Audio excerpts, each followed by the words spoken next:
Well, hello everybody. This is Nick Matson over at the Hayden Library, and we're going to get our chat started off tonight as it is 7 o'clock.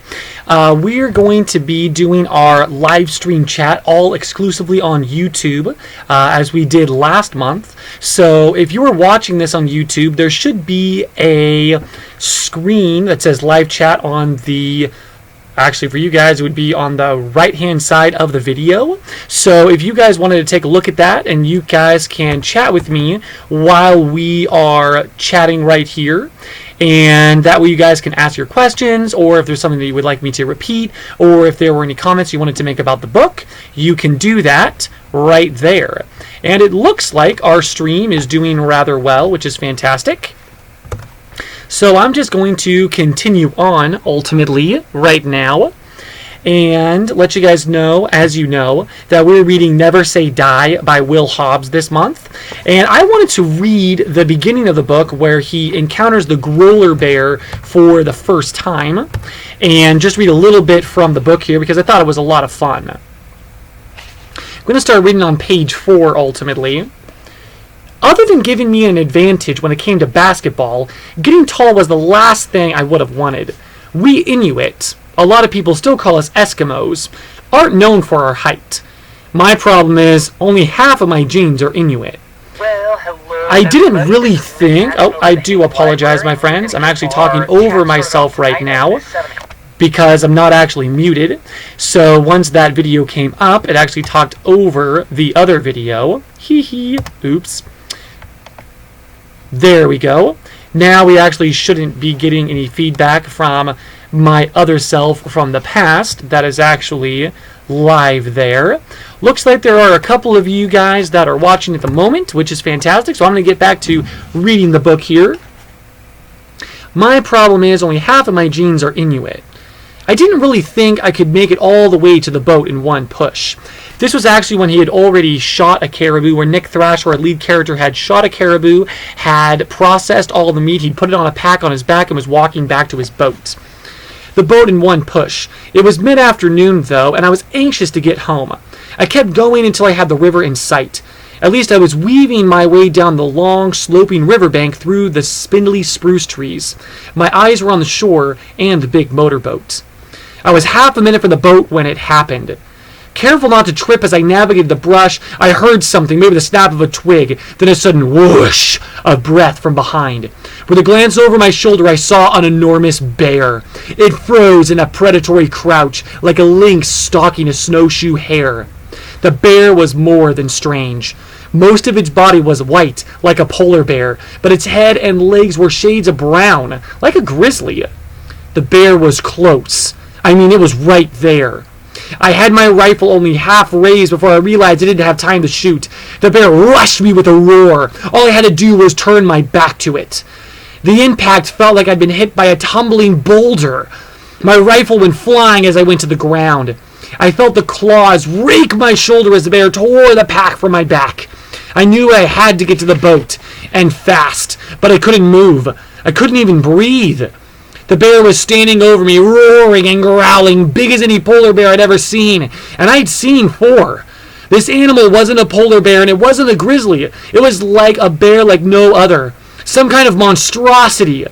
As desperate as I was to get up, I still couldn't. Suddenly I knew what was wrong. I'd had the wind knocked out of me. The monster was still standing on its hind legs, roaring and clawing the air. If the creature had come down on me, it would have killed me or mauled me within an inch of my life. Instead, it swung away toward the pack loaded with meat, carrying the whole thing in the bite of its jaws. The beast moved off with its prize about 30 feet before dropping it. Seconds was all it took for the bear to slash and bite through the rope and rip the bags open. The raw meat had the animal in a frenzy. It stood over the meat and roared at me as if I were a threat. Me, as I was still down and sucking wind without getting any into my lungs. For what good it would do me, I pulled my hunting knife from its sheath at my hip. Finally, that crushed feeling in my chest let go and my lungs filled.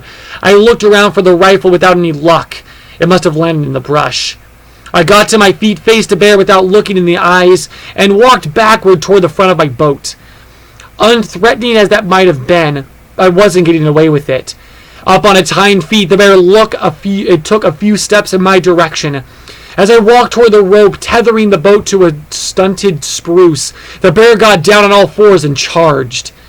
Fast as I could, I cut the rope, then spun to face the onslaught. At the sight of me with that big knife raised, its blade 6 inches long, the bear stood with its full height and roared 2-3 times. I got a horribly close look at its canines like yellow daggers. The stench spewing through those open jaws about knocked me down. I've never forgot those small amber eyes. I'd seen aggressive bear before, but nothing this aggressive, and this one had a predatory look in his eye. I thought for sure the bear was about to come down on me. I intended to bury the blade of my knife in the monster's heart or die trying. Just then a raven croaked from behind the bear, and then a second raven. They were on the meat. The bear spun and charged the birds. I leaped behind the steering wheel and hit the starter. Soon as that powerful outboard fired up, I threw it into reverse and backed off the shore as fast as I could. You would think the roar of the motor would have thrown a scare into the bear, but no. The beast was so enraged and so intent on getting at me, it felt the heat behind and charged down the riverbank. Plunging into the water with a tremendous splash, the crazy thing swam after the boat. The bear was a powerful swimmer and was closing fast. As I slammed the gear shift into forward, one huge paw was reaching out of the water to smack the boat. I opened up the throttle and sped away with a roar of my own. That was the first chapter of the book, and the book just continues from that point. Ultimately, we have Nick Thrasher as our lead character who just ran into the growler bear, that half grizzly, half polar bear. And he gets a message from his half-brother who he actually has not met. His half-brother is a photojournalist wanting to go to the Arctic and film get pictures, photographic evidence of a caribou herd that he had known about. So I found a couple of interview questions with Will Hobbs, the writer, the author of Never Say Die. And before we do that, it doesn't look like we have anyone that's mentioned anything on our live chat, so we're just going to continue on. If you do have anything that you'd like to say on our live chat, feel free to type that in there, and I'll check that every couple of minutes here. So I am reading a little bit from a interview that I found with Will Hobbs on his website. I'm going to share that web address on the live chat, and I'll also share it in the comment section of the YouTube video once we're done today. So, for starters, these are just questions being asked of Will Hobbs. For starters, is the growler bear half grizzly, half polar bear for real? Amazingly, yes. The first one to appear in the wild was killed in Canada's Arctic by an American trophy hunter in 2006. It wasn't long before I was thinking I might write a story involving a growler bear and have it take place in the Canadian Arctic. Have you been there before? 3 times. The first time was on a road trip with my wife from her home in Durango, Colorado, all the way to Inuvik in the Northwest Territories, only 60 miles from the Arctic Ocean. A few years later, in 2003, I flew into Inuvik to raft the Firth River on the north slope of on Canada's Yukon Territory. The third time I flew into Yellowknife to raft the Burnside River in the territory of Nunavik. Both river trips were 11 days long and ended at the Arctic Ocean. It's the Firth River that I featured in Never Say Die. The Firth is an Arctic jewel. Check out this photo I took after rafting through these rapids. Unfortunately, I'm not going to be able to show you the picture, but if you go to that URL that I shared, you'll be able to take a look at that river. Did you fly into the headwaters of the Firth via bush plane? Yes, just like Nick Thrasher did in the novel. For most of the flight over the open tundra, it felt like we weren't much more than 500 feet up. That seemed strange and somewhat alarming. On terra firma, I asked the pilot why he had flown so low to the ground. Because I'm afraid of heights, he deadpanned.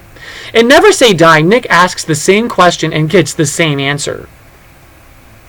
The accident at the ice jam, where Nick and his brother are barely getting started, came as quite a shock.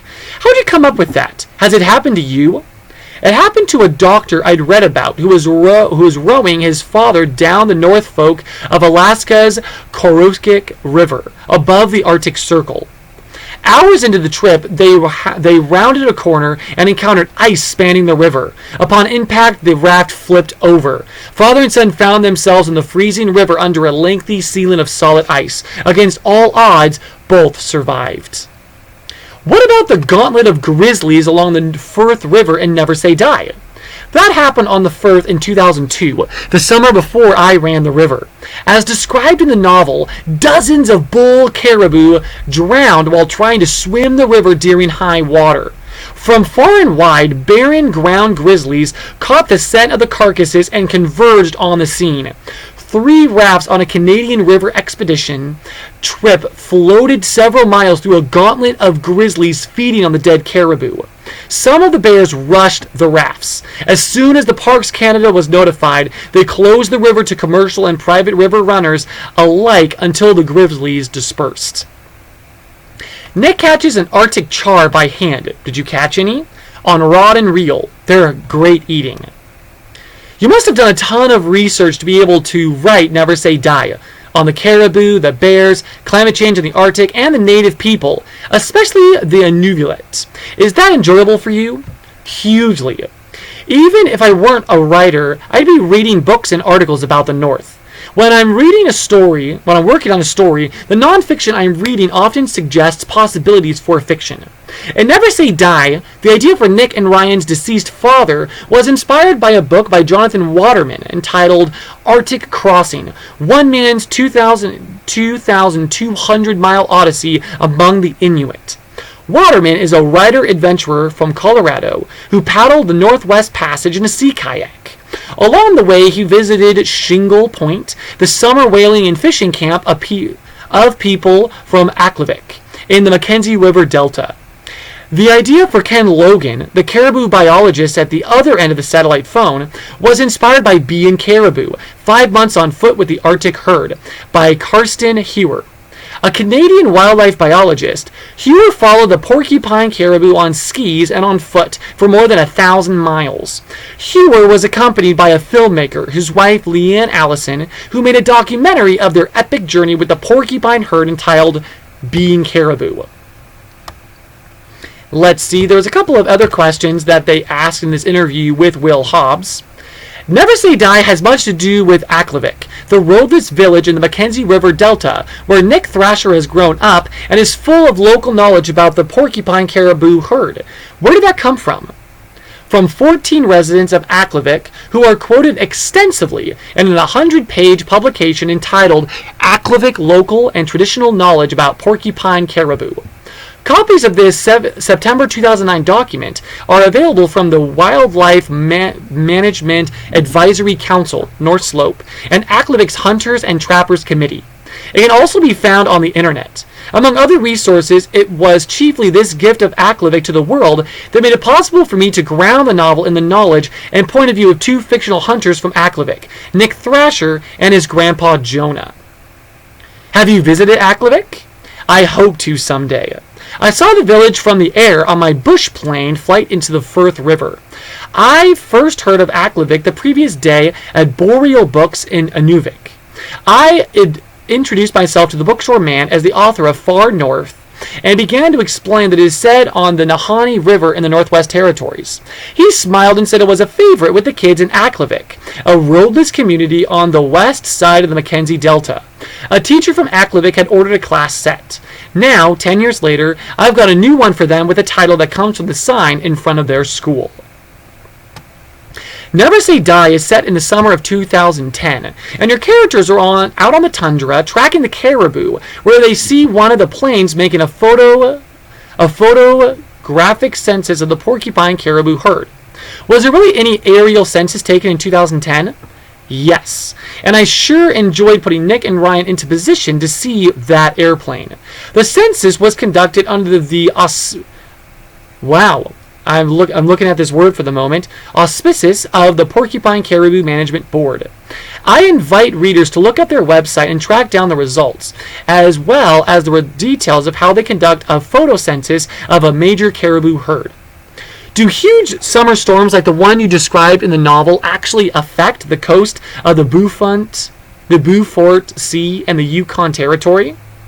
They used to be rare, but are becoming more frequent. Some are as large as 1,200 miles in diameter. As I was proofreading the complete novel, two storm systems above the Beaufort Sea merged to form the Great Arctic Cyclone of August 2012. Given that the Arctic is experiencing the most rapid climate change on the planet, do you feel optimistic about the future of the porcupine caribou herd? As long as we refrain from resource development in their calving grounds, yes. They are incredibly tough and resilient animals to be able to live where they do. Will you ever return to the Arctic? First chance I get.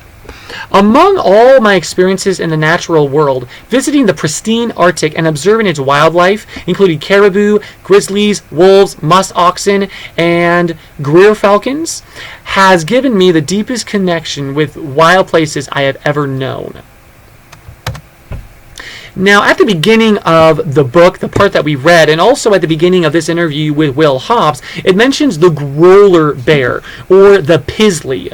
And I wanted to share a article that I found on National Geographic News talking about that 2006 growler bear that was brought down by that hunter in 2006. So I'm going to share that over on our live chat, and I'll once again share it in the comment section of the YouTube video once we have this archived. So at the moment, I just shared that email, that URL.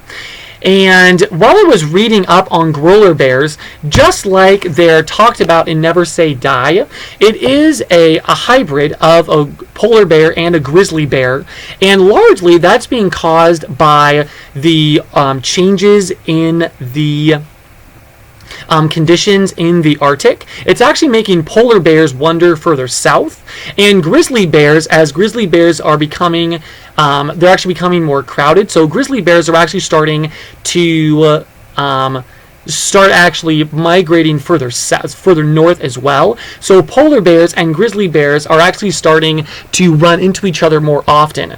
And so the first sighting of a growler bear or a pizzly was in 2006, but there have been many more sightings, I think around 12 more sightings of this hybrid bear since that time. So I shared one article about that first polar bear grizzly bear mix that they found in 2006. Now, another thing, I wanted to talk a little bit more about Will Hobbs himself and what he is a little bit like. So I wanted to ask the question first, where did you grow up? All over the map. I was born in Pittsburgh, Pennsylvania on August 22nd, 1947. At the age of 6 months, I was on a ship heading for Panama. My father was an engineer in the Air Force, so we moved every 2 or 3 years. From Panama, we moved to Falls Church, Virginia, where I started school. My 3rd grade, we were living in Anchorage, Alaska. We moved to Northern California during my 5th grade year. My first 3 years of high school were in San Antonio, Texas, and then I graduated from high school and college, Stanford University, back in California. And I'm going to share this in that comment section as well in our live chat. That way you guys have access to what I'm reading right now. And let's see, there are a couple of other questions that he asked. What were your favorite books? Call It Courage, the Dr. Dolittle books, Margaret Henry's horse books, the Jim Kajar dog books, the Hardy Boys, and the Tom Swift books, the science fiction of Jules Verne. I liked Tom Sawyer a lot, and my all-time favorite was Treasure Island. Did you always like hiking and camping? Yes. In California, I went to camp for 2 weeks every summer in Sierras. My first long backpack trip when I was 12 was near Emigrant Gap, where there were all sorts of artifacts from the pioneers lying around. That sure made an impression on me. When we were in Texas, my explorer group did a 2-week canoe trip in northern Minnesota's Boundary Waters. It was fantastic. For 4 summers, mostly when I was in college, I was a ranger, guide, and camp director at Philmont Scout Ranch in New Mexico. One of those summers I had a horse. I would ride around the high country and take kids inside the richest gold mine in New Mexico history. So let's see here, my friends. We still have a couple of minutes to be talking about Will Hobbs and Never Say Die. I was checking over on the live chat. Doesn't look like we have any questions at the moment, but if you do have any questions that come up or things that you found interesting about the book, let me know, and I can talk about those things here as we're live on YouTube. There we go. I'm making sure that I'm actually live right now. When I go to our live chat, it says that our stream is live, but when I actually go to the page, it looks like it's having a hard time buffering and actually getting onto the stream at the moment. But when I check my other dashboard, it says that we are live. And so if you can actually see me, if you could let me know, that would be fantastic. I'd hate to be talking to no one at the moment. Obviously this will be archived, but it's always more fun when someone is actually talking back and forth and we're able to chat in that live chat there on YouTube. So let me know if you guys are able to watch live at the moment. You can just go into that live chat on YouTube and let me know. All that to say, this was another question that someone asked Will Hobbs. If you could be an animal, which one would you choose? That's a tough one. Let me be 3. So let's see here. Aha. We still have a couple of minutes to be talking about. There we go. So it does look like that stream is going on at the moment, which is good. So if you guys want to comment in the section about something you liked about the book or something that I've talked about so far, feel free to do that in that live chat on YouTube. We were talking about Will Hobbs' favorite animals. What animal would he be? And he says he would like to switch from land to sea to air. And he's saying that if he was on the ground, he has a thing about bears. We'd like to be a bear. He'd also like to be a sea turtle if he was in the sea. And in the air, I'd like to be a peregrine falcon so I could see the world. And he was asked as well, where do you live now? Southwestern Colorado. I lived here since 1973. I love living in this area because everything is so close. Mountains, canyons, rivers. We're in the Four Corners area where Colorado, New Mexico, Arizona, and Utah all touch. Our house, which you can see in the photo, is at the very edge of Durango, bordering a large wildlife preserve. From our windows, we see elk, deer, eagles, bears, even an occasional mountain lion. What's the biggest adventure you've ever had? Once my wife Jean and I rafted the Grand Canyon all by ourselves. I had run those big rapids before, but when you're alone down there, you're in a whole other dimension. Is it true you were a teacher? It sure is, for 17 years. I taught reading and English, 3 years in high school, and 14 at 7th and 8th grade, mostly in Durango, Colorado, where I still live. I started writing full-time in 1990 after my second book was published. Now, another thing that you guys might have noticed while we were reading the book here, on page 5 it says, we Inuit, a lot of people still call us Eskimos, aren't known for our height. And that was something that I didn't know. I've heard of the Eskimo people, and I've also heard of the Inuit people, but I didn't know that they were actually the same native Canadian group of people.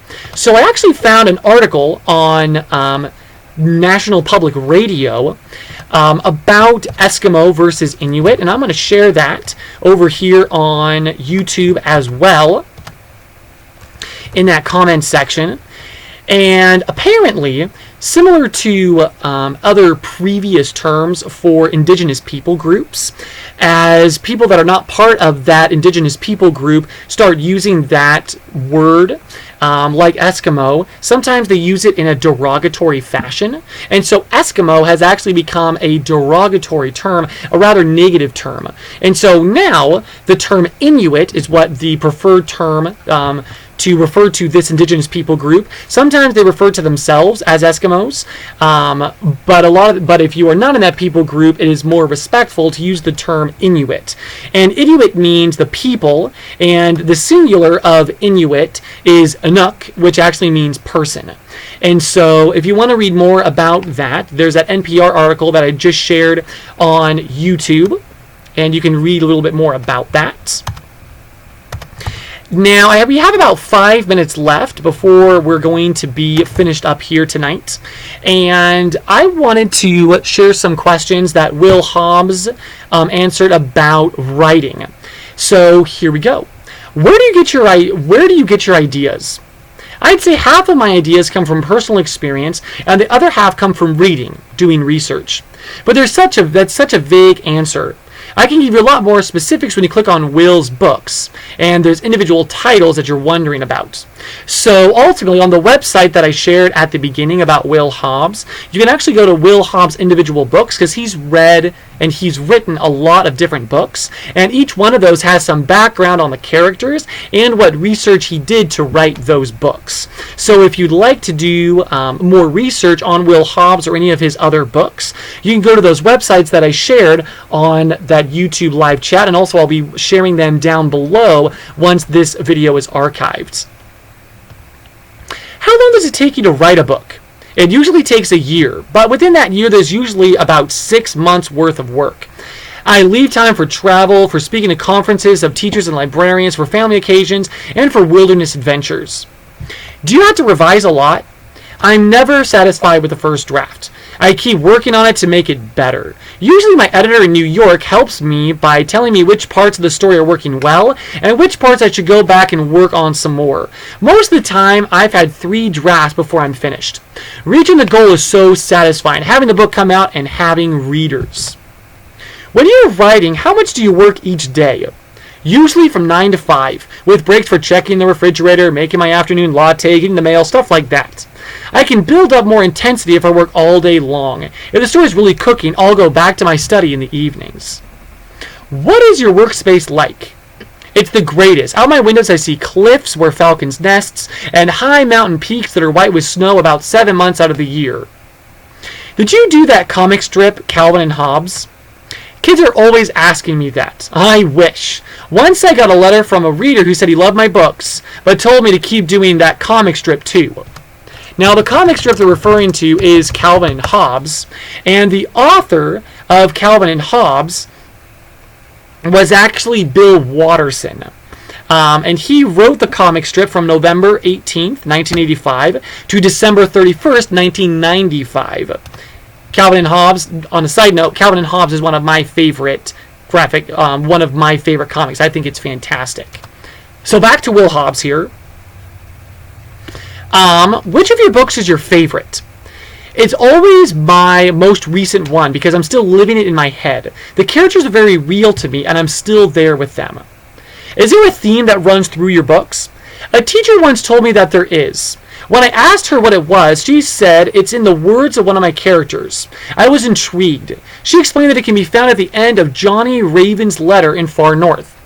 Take care of the land. Take care of yourself. Take care of each other. I like the way that this theme runs through all of my stories.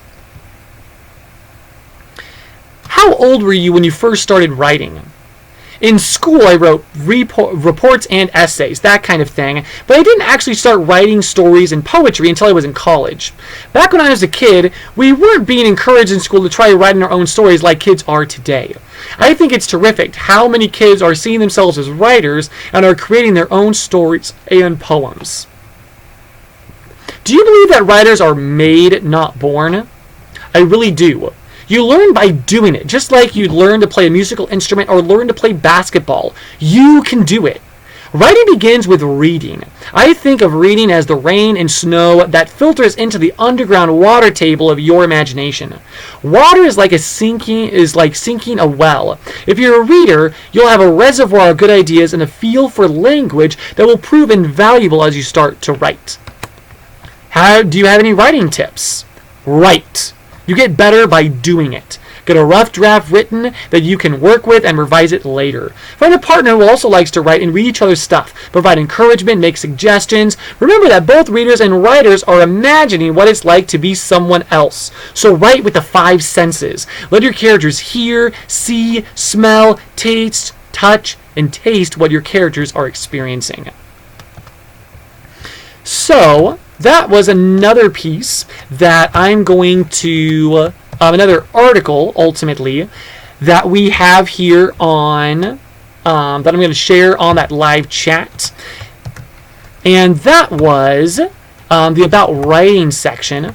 So there's ultimately 5 links. There were 3 different parts of Will Hobbs' website that I was talking about. There was that article about the polar bear and grizzly hybrid, and there's also the NPR article about the term Eskimo. So if you are interested in reading more about those, you can click on those articles and you can read them. I'm also going to put them into the archive section of the comment section of the archive video. Right now, we're just about finished up for today. So if you guys would like to join us live, we do a chat here at the library on 4th Tuesdays from 4:30 to 5:30. And we'll be back next month on 2nd Tuesday from 7 to 7:30. And we'll be talking about The Fifth Wave by Rick Yancey. So thank you for watching, whether you're watching live right now or whether you are going to be watching this in the archived form. Thank you so much, and we will catch you guys later. Bye.